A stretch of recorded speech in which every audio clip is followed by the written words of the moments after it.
Today we're checking out the McGraw 20-gallon air compressor from Harbor Freight. I thought this might be a good video for those of you that just got this air compressor, or if you're considering getting this one. It was on sale for $199 here recently, so definitely one of the more affordable options out there at this size. The box itself is actually a decent size and weight. Luckily, it doesn't come with oil inside, so you can lay this down in the back of your vehicle to get it home, and you can lay it down when you're putting on the wheels without having to worry about oil going everywhere. Now, the wheels are located in the bottom of the packaging, and they attach to the bottom of the tank pretty easy with the included bolts. I believe I used 3/4 inch wrenches on each side to tighten these up. You can also see there on the bottom, it's got some pretty good sized rubber feet. Then you have the release valve there on the bottom. They also included an air filter, which you just screw on to the side. You'll see a little plastic plug that you can just pull right out of the threads. I believe this was a 15/16 wrench to tighten up the air filter. It did seem to tighten up a little before the threads run out, so just be careful not to over tighten that. You could also use some Teflon tape on the threads. I guess I'm not real concerned about that, so we'll see how it goes. You can also see the oil is attached right there on the power cord, the zip tie. Just be careful when you cut that, not to cut the power cord. They give you just enough oil to use for the first hour before you need to change the oil. I went ahead and picked up some oil at Harbor Freight, but you can use any 30 weight non-detergent compressor oil. Once you screw off the black oil fill plug there on the top, you can use a funnel to pour the oil right in. You might want to do it slowly though. You'll see there's a red circle on the little glass level on the side. You want to keep the level right in the center of that circle. Once you're done filling the oil, go ahead and put the black piece right back on the top. Next thing you want to do is go to the bottom of the tank and turn the valve straight up and down so it releases the air from the tank. You'll always want to do this after each use to get rid of any water buildup inside the tank, because you definitely don't want this rusting out. I was sort of curious how loud this was, and it seemed to be about 87 decibels right next to the tank. But then when I went across the garage on the other end, it was about 82. So you definitely don't want to put this right next to your workbench. I'll probably keep mine closer to the overhead door so it's far enough away, and then it's not quite as loud when working. But I'll still probably use earplugs anyways, because inside my garage with all the doors closed, it just seems like everything bounces off the walls and ceiling to make it even louder. Of course, I'm kind of used to that from using my smaller pancake air compressor that I've been using probably the last 10 years or so. Now that you've done the 30-minute warm up, go ahead and close the valve there at the bottom of the tank so it fills up with air. It will shut off automatically at 135 psi, which you'll see on the gauge on the left. Then go ahead and use the air compressor for 30 more minutes. That way we've got 1 hour of use, including the 30-minute warm up. If you look on the gauge on the right, kind of hard to see, but it'll say tool in black. That's going to stay at 0 until you turn the black knob that's right in the center. Just keep turning it to the right. I put mine about 90 to 100 psi.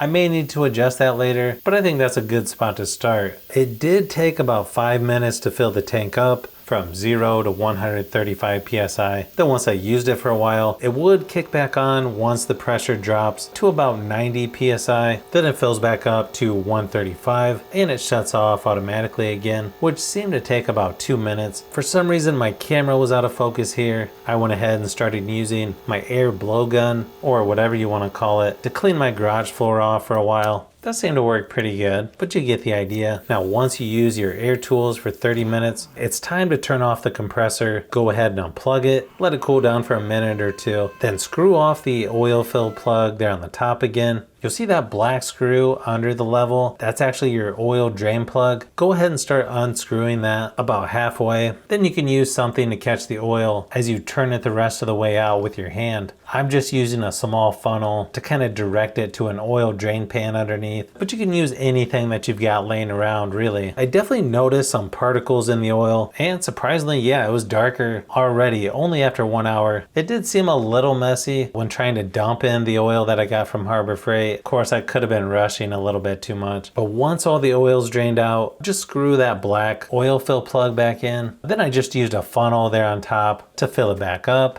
You've now completed the initial break-in period and you've done the first oil change on the air compressor, so you should be able to use it as normal now. It does say to change the oil after another 100 hours, but there's no hour meter on here. So I'm gonna go ahead and order a vibration hour meter. It's only about $20, so I'll leave a link for that down below. But I figured that's gonna be a lot closer than me just guessing. I guess you could also just change the oil maybe once per year. Probably depends on how much you're gonna be using this. I've also seen things like an inline moisture filter and water separator. They also make an extended drain valve kit that you can add to the compressor to make it last even longer and just to help with it from rusting out over time. So I may end up adding some of those accessories as well. Probably the next thing I'll be testing this air compressor on, the fluid on my transmissions, on my zero turn mower. So I'm curious to see how this air compressor does compared to my smaller 6-gallon